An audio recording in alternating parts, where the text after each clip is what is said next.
स्वागत है सर। आज बात करते हैं निफ्टी 50 के ऊपर बात करेंगे। उसके बाद हम बात करेंगे वोडाफोन आइडिया स्टॉक्स के ऊपर और वोडाफोन आइडिया के स्टॉक्स को कवर करेंगे। उसका देखेंगे टेक्निकल एनालिसिस देखेंगे क्योंकि फंडामेंटल और टेक्निक फंडामेंटल में तो ज्यादा कुछ है नहीं वोडाफोन आइडिया के स्टॉक्स में, क्योंकि उसके ऊपर कर्जा बहुत ज्यादा है। और जो कि हाँ, ये एक अच्छी बात है कि उसका कर्जा धीरे धीरे कम हो रहा है, ये एक अच्छी बात है उस स्टॉक्स में। तो उसका पूरा टेक्निकल एनालिसिस करेंगे। काफी वीडियो बन रहे हैं कि स्टॉक्स 50 की तरफ जाएगा, स्टॉक 60 की तरफ जाएगा, तो वो देखेंगे कहाँ तक जा सकता है। उसके बाद अंत में अपनी राय देंगे कि स्टॉक कहाँ तक जा सकता है। अगर आपको हमारी राय पसंद आए तो वीडियो को लाइक करना, चैनल को सब्सक्राइब करना। तो सबसे पहले बात करते हैं निफ्टी 50 की। अगर निफ्टी 50 की बात करें तो देखो निफ्टी 50 आपको 24,768, 24,000 जो चल रही है, 768 अंक पे बंद हुई है पिछले ट्रेडिंग सेशन में। और जैसे कि मैंने पिछले वीडियो में कहा था कि ये जो एंगल बनी है, ये जो कैंडल बनी है यहाँ पर, ये एक बुलिश कैंडल बनी है। और इस बुलिश कैंडल से यहाँ से अगले वीक में तेजी ही रहने की संभावना है और निफ्टी आपको 25,000 के पास जाती हुई दिखाई दे सकती है। और भी कई कारण है उसमें, उसमें कई कारण ट्रिगर कर सकते हैं। उसमें सबसे पहला कारण तो ये है कि एफआईआई का आंकड़ा। अगर एफआईआई के आंकड़े की बात करें तो दिसंबर माह में ही बात करें एफआईआई के आंकड़े की, तो दिसंबर माह में एफआईआई ने लगभग, जो कि नेट सेलर पिछले अक्टूबर और नवंबर में नेट सेलर एफआईआई बने हुए थे, तो दिसंबर माह में लगभग 14,000 करोड़, लगभग 14,435 करोड़ तक की इन्होंने खरीदारी की है एफआईआई ने। ठीक है, जो कि ये आंकड़ा दर्शा रहा है कि एफआईआई की जो दिसंबर माह में आपका मार्केट बुलिश रह सकता है। ठीक है, क्योंकि एफआईआई लगातार खरीदारी जारी है। उसके बाद फेड की मीटिंग और है, जो फेड की मीटिंग है उसमें भी आपको कुछ दरें जो है 18 दिसंबर को फेड की मीटिंग जो कंडक्ट होनी है, उसमें भी आपको फेड की मीटिंग में भी कुछ रेट कट की संभावना नजर आ रही है। ठीक है सर, तो वहां पे जब रेट कट होगा तो कुछ मार्केटों में, जो अमेरिका मार्केट है उसमें उसमें उसमें उछाल आएगा। जब उन मार्केट्स में उछाल आएगा तो अपने भारतीय शेयर मार्केट में भी उछाल आ सकता है। और जो मुख्य बात जो मैंने आपको बताई कि चार्ट लगभग सब कुछ कह देता है। चार्ट चार्ट आपको वो सब चीज बता देता है कि क्यों ना, खबरें तो सर बाद में आती हैं। मैं एक बात और आपको बताऊंगा कि खबर पॉजिटिव आएगी, ठीक है सर, पॉजिटिव आए या नेगेटिव आए, चार्ट आपको सारा कुछ बता देगा कि अब खबर नेगेटिव आने वाली है। खबरें तो मार्केट में बहुत आती रहती हैं, लेकिन चार्ट क्या बताता है? चार्ट ये बताता है कि अब यहाँ से खबरें पॉजिटिव आने वाली हैं, अब यहाँ से खबरें नेगेटिव आने वाली हैं। थोड़ा सा जैसे मैं आपको अगर समझा दूं तो यहाँ देखिए, पहले चार्ट लगातार लगातार नीचे क्यों गिरता जा रहा था, लगातार गिर रहा था, तो वो कौन सा डेट था? वो था आपका सितंबर से लीजिए, तो यहाँ सितंबर से ले लीजिए। अगर आप सितंबर, अक्टूबर, नवंबर में लगातार चार्ट आपको दिख रहा हो लगातार नीचे जा रहा है। अब यहाँ क्या हुआ? यहाँ फिर ये देखिए, यहाँ से बुलिशनेस चालू हो गई। ठीक है, अब चार्ट वही है, लेकिन खबरें आने लगी। जब खबरें आने लगी तो यहाँ से चार्ट में बुलिशनेस चालू हो गई। जब बुलिश होने लगा चार्ट तो खबरें अब बुलिश वही आई। जब चार्ट बुलिश है तो खबर बुलिश है। ठीक है सर, तो यहाँ से ये जो एंगल बनी, जो आपकी ये कैंडल जो बन रही है, तो यहाँ से चार्ट आपको मजबूती की ओर संकेत दे रहा है। और यहाँ से जैसे मैं लगातार कह रहा था कि अब 25,000 के पास आपको निफ्टी दिखाई देने वाली है। ठीक है सर, हो सकता है इस वीक में आपको 25,250 और 25,250 के आसपास भी निफ्टी दिख जाए। ठीक है सर, अब देखते हैं आगे क्या होता है। अब हम बात करते हैं वोडाफोन आइडिया के स्टॉक्स के ऊपर। जब वोडाफोन आइडिया के, मैंने आपको बताया कंप्लीट उसका टेक्निकल एनालिसिस करेंगे और देखेंगे कि ये स्टॉक्स कहाँ से कहाँ तक जा सकते। अब देखो सर, हमारे वोडाफोन आइडिया स्टॉक्स के ऊपर अब काफी काफी चर्चा में स्टॉक्स के, यहाँ से ये 40 चला जाएगा, यहाँ से 50 चला जाएगा। तो मैं आपको सारी बात समझा दूंगा कि स्टॉक कहाँ तक जा सकता है, क्या हो सकता है, और एनालिस्ट के टारगेट्स स्टॉक के लिए क्या क्या है। सारे कुछ आपको दिखाने की कोशिश करूंगा। पूरा टेक्निकल ही आपको बताने की कोशिश करूंगा कि यहाँ से चार्ट क्या कह रहे हैं और एनालिस्ट क्या कह रहे हैं और टारगेट क्या क्या आ रहे हैं स्टॉक के। तो सारा कुछ बताने का प्रयास करूंगा। अगर मेरा प्रयास आपको पसंद आए तो फिर आप वीडियो को लाइक करना। सबसे पहले अगर यहाँ पे देखते हैं तो देखो वॉल्यूम कितना आ रहा है। वॉल्यूम आ रहा है 547.9 मिलियन का वॉल्यूम आया है पिछले ट्रेडिंग सेशन में। और यहाँ से अगर 52 वीक से देखा जाए तो स्टॉक लगभग 58.34% गिर चुका है। ठीक है, 52 वीक हाई से कितना गिर चुका है? 58.34%। उसके बाद अगर थोड़ा और आगे चला जाए तो देखिए, आपको थोड़ा सा दिखाने का प्रयास करता हूँ। स्टॉक्स में कुछ अच्छाइयाँ हैं, कुछ बुराइयां हैं, वो दिखाने का प्रयास। देखो सबसे पहले तो वोडाफोन आइडिया के लिए मैं आपकी कुछ जो न्यूज हैं वो आपको बताता हूँ कि जो न्यूज है। सबसे पहली न्यूज तो इसके लिए पॉजिटिव ये है कि कंपनी जो है वो 55,000 करोड़ का, कितना? 55,000 करोड़, ठीक है सर, 55,000 करोड़ का निवेश करने वाली है। और किसके लिए करने वाली है, इन्वेस्टमेंट करने वाली है। वो जो मैनेजमेंट कह रहा है कंपनी का, ठीक है, वोडाफोन आइडिया का मैनेजमेंट क्या कह रहा है, 55,000 करोड़ का जो निवेश होने वाला है वो किसके लिए, अपनी 4G और 5G क्षमता को बढ़ाने के लिए, ठीक है सर। इस क्षमता को बढ़ाने के लिए ये कंपनी निवेश करने वाली है, जो कि इसके लिए पॉजिटिव खबर है। दूसरी अगर बात बताऊं आपके लिए, तो दूसरी बात यह है कि 2025 की जो पहली छमाही में कंपनी ने लगभग 2,000 करोड़ का इसमें एक्स्ट्रा खर्च किया था। उससे क्या हुआ, उससे ये हुआ कंपनी में कि 14% की उसकी 4G डेटा में वृद्धि हुई है, ठीक है। 14% की 4G डेटा में वृद्धि हुई है, ये भी एक अच्छी बात है कंपनी के लिए। तीसरी बात क्या है कि कंपनी का जो रिजल्ट सितंबर का रिजल्ट आया है, SEPTEME सितंबर का जो रिजल्ट आया है सर, वो रिजल्ट एक अच्छा आया है, पॉजिटिव आया है। कैसे पॉजिटिव आया है कि उसका जो कर्जा था पिछले क्वार्टर में, लगभग इसी सेम में लगभग 10,714 करोड़ का जो कर्जा था, वो अब कम होकर कितना रह गया है, वो कर्जा अब कम होकर रह गया है आपका 7,175 करोड़ का लगभग कर्जा कम हो गया है, ठीक है सर। तो अब क्या है कि धीरे धीरे कर्जा कंपनी के लिए कम होता जा रहा है, ठीक है, घाटे से कंपनी धीरे धीरे उभरेगी। उसके बाद कंपनी 55,000 करोड़ का कैपेक्स भी प्लान कर कम 55,000 करोड़ लगभग ये प्लान कर रही है कंपनी अपने 4G और 5G डेटा को वृद्धि के लिए। उसके बाद सरकार भी फोर इन टेलीकॉम कंपनियों के पक्ष में है, तो सारा कुछ इस कंपनी के लिए पॉजिटिव नजर आ रहा है, ठीक है, पॉजिटिव नजर आ रहा है। अब ये पॉजिटिविटी कब तक रहेगी, कितना तक यहाँ तक टारगेट दिखा सकते हैं, सारी कुछ देखते हैं। अब थोड़ा सा अगर हम यहाँ पे आते हैं, यहाँ हम देखें तो मार्केट कैप कंपनी का 55,690 करोड़ का मार्केट कैप है। और पी रेशियो अगर ये देखा जाए तो ये माइनस का ये है, ठीक है सर। उसके बाद प्राइस टू बुक वैल्यू ये देखिए आप, माइनस की 0.5 है।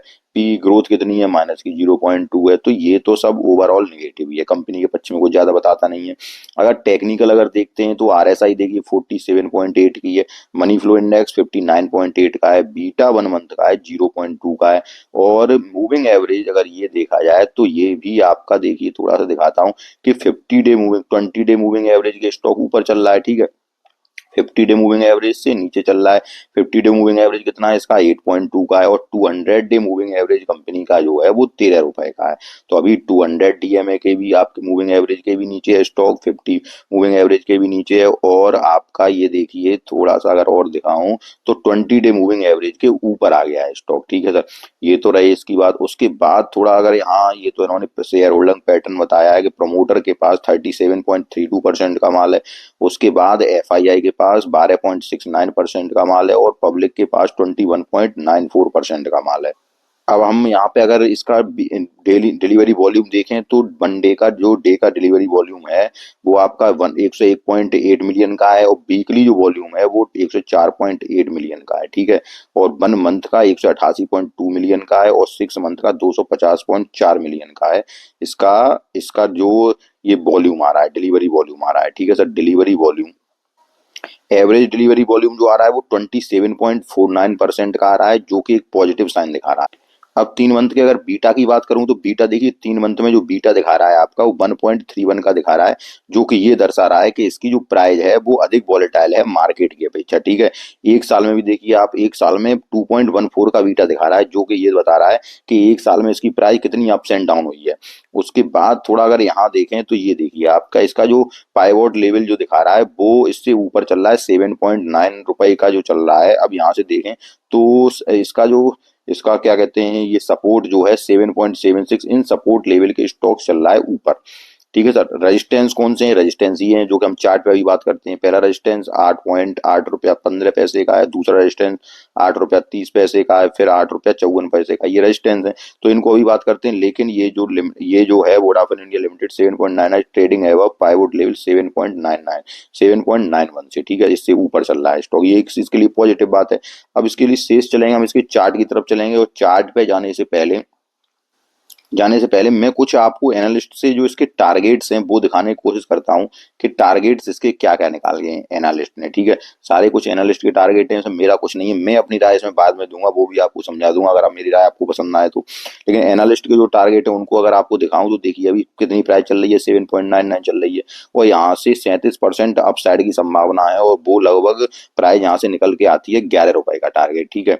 कौन सी कंपनी टारगेट दे रही है, ये सब यहाँ पे ICICI सिक्योरिटी, ये सितंबर 2024 का टारगेट था, जब इन्होंने 24 सितंबर को टारगेट दिया था।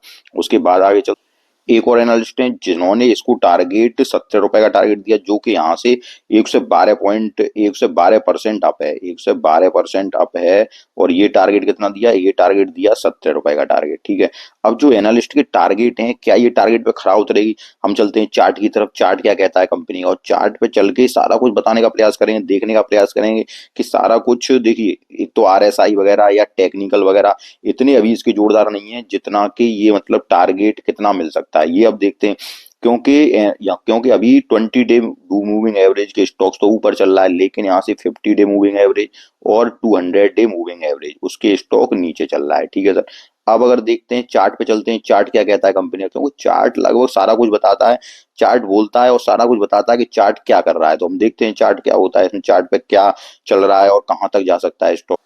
अब हमारी कंपनी के चार्ट की तरफ, और अगर चार्ट को मैं थोड़ा दिखाऊं आपको, तो ये देखिए एक चार्ट ने पैटर्न बनाया था इस तरह, ये आया एम पैटर्न बनाया था, और यहाँ से ये पैटर्न बना के स्टॉक्स एक ऐसी रेंज पे आ गया जो कि बिल्कुल यहाँ पे टिका हुआ है अपनी सपोर्ट पे ही, ठीक है। और वो सपोर्ट लगभग देखिए आप, ये वाला है जो सपोर्ट आपको दिख रहा हो, मैंने जूम किया स्टॉक, ये वाला सपोर्ट जो थोड़ा सा दिखाऊं मैं आपको, इंडिकेट करूं, ये स्टॉक, ठीक है। अब इस सपोर्ट पे ये स्टॉक टिका हुआ है आपका, ये देखिए आप। अब यहाँ से अगर देखें, यहाँ से अगर मैं आपको थोड़ा ज्यादा दिखाने का प्रयास करूं, देखिए स्टॉक मात्र, थोड़ा देखते हैं लोगों ने टारगेट दिए हैं, ज्यादा टारगेट नहीं दिए, मान लो 70 रुपए का टारगेट है, ठीक है सर। उसके बाद 15 रुपए का टारगेट है, उसके बाद 11 रुपए का टारगेट है, ये जो टारगेट दिए हैं। उसके बाद अगर हम देखें तो ये देखो कहाँ तक जा सकता है स्टॉक। आपको स्टॉक अभी अभी एक इस रेंज में बना हुआ है स्टॉक। कौन सी रेंज में बना हुआ है? ये 7 रुपए 99 पैसे की जो ट्रेडिंग प्राइस है, या लगभग हम 8 रुपए कह सकते हैं, ये 8 रुपए के पास है स्टॉक, ठीक है सर। 8 रुपए के पास है। अब स्टॉक का मैं थोड़ा सा अगर आपको बताऊं कि 8 रुपए यहाँ घूम रहा है स्टॉक, सबसे पहला अगर टारगेट अगर मैं आपको बताऊं, तो यहाँ से अगर स्टॉक ये ऊपर की ओर निकलता है, ठीक है, अभी तो ये कंसोलिडेट कर रहा है और 8 रुपए की रेंज में कंसोलिडेट कर रहा है। अब चूंकि स्टॉक के लिए लगातार एक अच्छी न्यूजें आ रही हैं, लगातार अच्छी न्यूजें आ रही हैं, तो मैं अगर थोड़ा सा अगर आपको बताऊं तो एक ट्रेंड लाइन डालने की कोशिश करता हूं, उसके बाद मैं आपको समझाता हूँ। देखो ये मैंने ट्रेंड लाइन डाली, अगर आप ट्रेड ले रहे हो, ठीक है सर, अभी ट्रेडिंग पर्पज की बात करूंगा, उसके बाद में इन्वेस्टमेंट की बात करूंगा, उसके बाद में अपनी राय दूंगा, सारा कुछ मैं बात करूंगा। अगर आप ट्रेड ले रहे हो तो सबसे पहले ये देखिए, ये स्टॉक, ये मैंने ट्रेंड लाइन डाली है। अगर ये स्टॉक अगर आप 8 रुपए पे खरीदते हो, कितने पे? 8 रुपए पे खरीदते हो, तो आपको इसका 8 रुपए पे खरीदने के बाद आपको इसका पहला टारगेट मिलेगा 10 रुपए, ठीक है सर। थोड़ा दिखाता हूं मैं आपको, अभी अभी सब क्लियर हो जाएगा। ये देखिए आप, ये लगभग 10 रुपए 2 पैसे, ठीक है। तो 10 रुपए 2 पैसे, ध्यान रखिए, 10 रुपए ही मान लीजिए आप, 10 रुपए का टारगेट, ठीक है।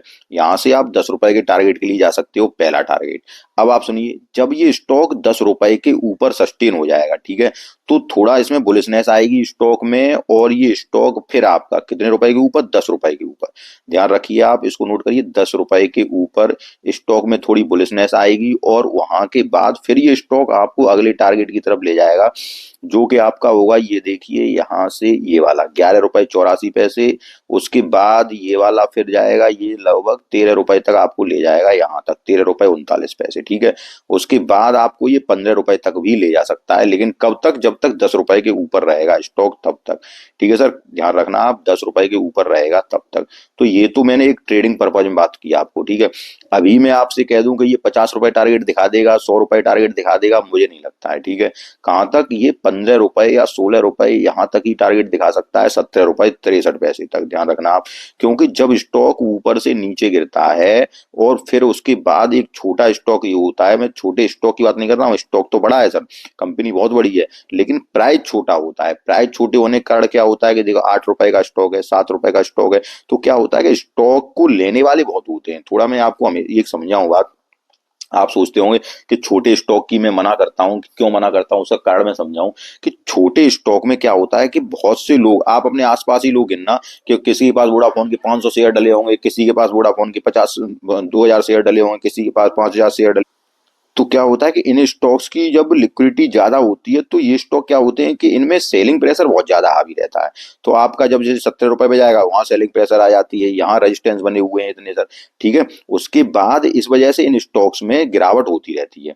अब आप इसके लिए और 50 रुपए या 40 रुपए या 35 रुपए जाने के लिए स्टॉक के रिजल्ट कंपनी के बहुत अच्छे आना जरूरी है। तब ये कंपनी आपको 40 या 50 रुपए पे जाती हुई दिखाई देगी। अभी जो मैंने आपको बताया 10 रुपए के ऊपर जैसे ही टिक जाएगी, जो मैंने आपको टारगेट बताया वो मिलेंगे। लेकिन अब मैं अपना आपको फाइनल कंक्लूजन बताता हूँ, वो आप सुनिए। देखिए, इस वोडाफोन आइडिया कंपनी के आपको लॉन्ग टर्म में आप अगर रखते हो तो इसको थोड़ा सा लॉन्ग टर्म में ले लीजिए और लगभग इसमें 3 साल इन्वेस्ट कर दीजिए। कितना? 3 साल। वो काय के लिए बता रहा हूं मैं, देखिए, एक टेलीकॉम सर्विस की कंपनी है, ध्यान रखिए, और सरकार भी इन कंपनियों के पक्ष में है। ठीक है। अब कितनी, तीन चार ही टेलीकॉम कंपनियां, तीन ही है, जो कि जियो फाइनेंस है, एक तो आपकी एयरटेल है, उसके बाद आपकी वोडाफोन है। ठीक है। अब इसके कर्जा भी वोडाफोन के लगातार कम होते जा रहे हैं, और अभी आपको ये 8 रुपए पे मिल रही है। ठीक है सर, 8 रुपए के पास मिल रही है। तो आपका अगर पोर्टफोलियो साइज, मैं इसमें ये नहीं कह रहा हूँ कि आप बहुत सारे रुपए लगा दीजिए। अगर आपका पोर्टफोलियो साइज कितने का है, 1 लाख रुपए का है, ठीक है, तो 1 लाख रुपए का पोर्टफोलियो साइज की अगर मैं कहूँ कि 1 लाख रुपए का पोर्टफोलियो साइज है, तो इसमें आप लगभग 2% या मतलब 2.2%, 2% मतलब इस, अगर आपका पोर्टफोलियो साइज 1 लाख रुपए का है तो आप इसमें लगभग 2% मान लो 2,000 रुपए खर्च कर दीजिए। ठीक है सर, 2,000 रुपए, और 2,000 रुपए के शेयर अगर 1 लाख रुपए का है तो मतलब 2% मान लीजिए, और 2% इसमें आप इन्वेस्ट करके भूल जाइए। ठीक है सर, इन्वेस्ट करके भूल जाइए, मात्र 2% मैंने बताए। और ये कंपनी मुझे लगता है कि देखो, टेलीकॉम सेक्टर की बाहर कभी जाने नहीं वाली, ये बात आप सुनिए। टेलीकॉम सेक्टर तो चलना ही चलना है, और ये कंपनी 3-4 साल बाद हो सकता है आपको यहाँ से बम्पर रिटर्न देती हुई दिख जाए। अब क्या करना है आपको, तो वो मैंने वही बताया कि अगर ट्रेडिंग करनी है तो ट्रेडिंग तो आपको इस तरह करनी है, और ये ट्रेडिंग में मुझे नहीं लगता कि 20 रुपए से अभी आपको ये 10 रुपए के ऊपर सस्टेन करेगा, तो 13 रुपए, 14 रुपए, 15 रुपए वो यही घूमेगा अभी। ठीक है। लेकिन मैं लॉन्ग टर्म की बात कर रहा हूँ, तो लॉन्ग टर्म में आपको 8 रुपए या 7 रुपए पे स्टॉक मिल रहा है, तो इस स्टॉक के मतलब 8 रुपए से, या तो आप जो मैंने बताया 2,000 रुपए के स्टॉक, मतलब 400-500 स्टॉक, अगर 1 लाख रुपए का पोर्टफोलियो है, 2 लाख रुपए का पोर्टफोलियो है, तो 500 स्टॉक डाल दो। ठीक है सर, और ऐसे स्टॉक डाल के इसको आप 2 साल के लिए छोड़ दो, और ये स्टॉक यहाँ से आपको अच्छा रिटर्न दे सकता है। तो मैंने आपको सारी कुछ बातें बताई, अगर आपको सारा कुछ समझ में आया हो, टेक्निकल मेरा प्रयास सारा कुछ समझ में आया हो, तो वीडियो को लाइक कीजिए, चैनल सब्सक्राइब कीजिए। धन्यवाद।